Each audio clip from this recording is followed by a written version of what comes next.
This is the story of faith, the story of a little girl and their family struggle with all her medical issues.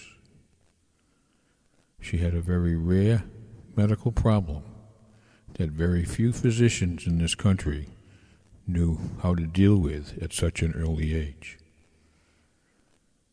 By the time she was 9 months old, until she was 5, she was hospitalized 22 times, and in 7 of those hospitalizations, the family was called by the doctor and told to come to the hospital because he did not think she would live more than a few more hours. When she was 5 years old, it became very clear that the medication she was on was no longer working. And the doctors explained to the mom and dad that the only alternative was to put her into a coma to balance all her medical issues, electrolytes, etc., into the normal limits of a 5-year-old. The result of this might be that she would die, but the alternative was she would die because there would be no other meds. After some prayer and talking with family and close friends, Mom and Dad decided that taking her into the hospital and letting them do this was the only alternative. 2 days after admission, the doctors said that she was in the coma and they would be working on the meds. And this went on for 5.5 weeks. And one morning, the family got a call. And the doctor said that he was so excited because the little girl had just awoken. The body was in perfect alignment, and the original med that had not worked before was now working again. The little girl came home from the hospital in about 4 days. She was 5 years old, functioning at a level of an infant of 48 to 72 hours. The doctor suggested it would take a long time before she was on her feet. Well, her brother, who was a 1.5 years older, saw it differently. And he developed his own little game of cowboys and Indians, and he would chase her around the house on all fours, and then he would have her chase him. 30 days later, the little girl, holding the hands of her parents, walked between them into the doctor's office.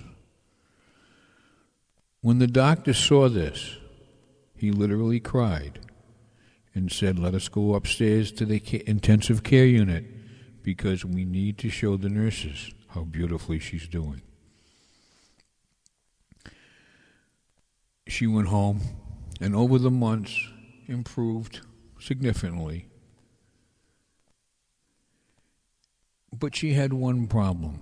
She refused to believe that she was ever in the hospital. She would not talk about it. The father worked late 2 nights a week, getting home about 9 o'clock or so. And normally on those 2 nights, his daughter would be in her own bed asleep. But as he's coming into the driveway, he said to himself, "If she is awake, tonight is the night that we are going to deal with this." He went upstairs, and much to his surprise, there was the little girl in his bed watching television wide awake for the first time in many weeks. So he turned off the TV, and he began talking to her about the hospital.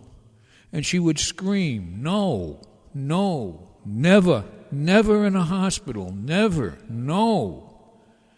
And the father would say, "Yes, you were." And he kept badgering her until finally she said, Aunt Connie brushed my hair every day. You, pointing at her father, fed me coffee ice cream on the floor. And then she said, the little boy in the next bed died. And she paused and said, and Jesus' mama held my hand every night. Well, that's not something the father was expecting to hear. But he knew that Aunt Connie had brushed her hair every day. Aunt Connie was a nurse at this hospital and lived around the corner. So even on her days off, she went in and brushed her hair to keep her from snarling up because the little girl was just laying on the bed. He knew that he had fed her coffee ice cream on the floor because he had done that. And he was there when the little boy in the next bed died. So now the dilemma. How could he not believe that Jesus' mama held her hand every night? If everything else was true, why shouldn't that be true too? Well, the father and mother got out every picture they could find of the Blessed Mother. You know the ones I'm talking about, the blonde, blue-eyed, Caucasian Blessed Mothers. And the little girl would scream, no, no, not Jesus' mama. Well, over the years, every once in a while, they would take out a picture of the Blessed Mother and try it again. And she would adamantly say, no, no, and get very angry at them for suggesting that this was Jesus' mama. For 25 years, this went on. And one Sunday morning, she was being particularly cantankerous. So the mom and dad went to church without her and left her home in bed. When they got to church after Mass, one of the parishioners and their good friends came up to them and said they had just been on a pilgrimage, and they brought this back from Michelle, and it was a picture. Mom and Dad went home.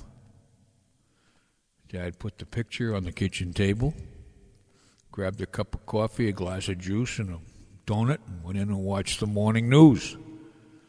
And Mom did her usual laundry. About half an hour later, they heard this unbelievable shriek. Jesus, Mama! Jesus, Mama! And there is the little girl, now each 28, holding the picture, hugging the picture and saying, Jesus, Mama. The picture was a picture of Our Lady of Guadalupe. It was Our Lady of Guadalupe who 23 years earlier had held her hand every night.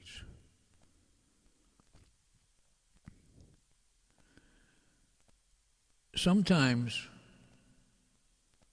when we tell a story like this, and the number of times it's been told, it tends to be exaggerated, and you hear it from other people, and then you make up your own, and it kind of goes on.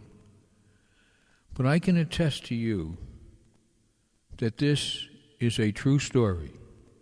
It is a first-person story. For the girl in the story is my daughter. I am the father in this story.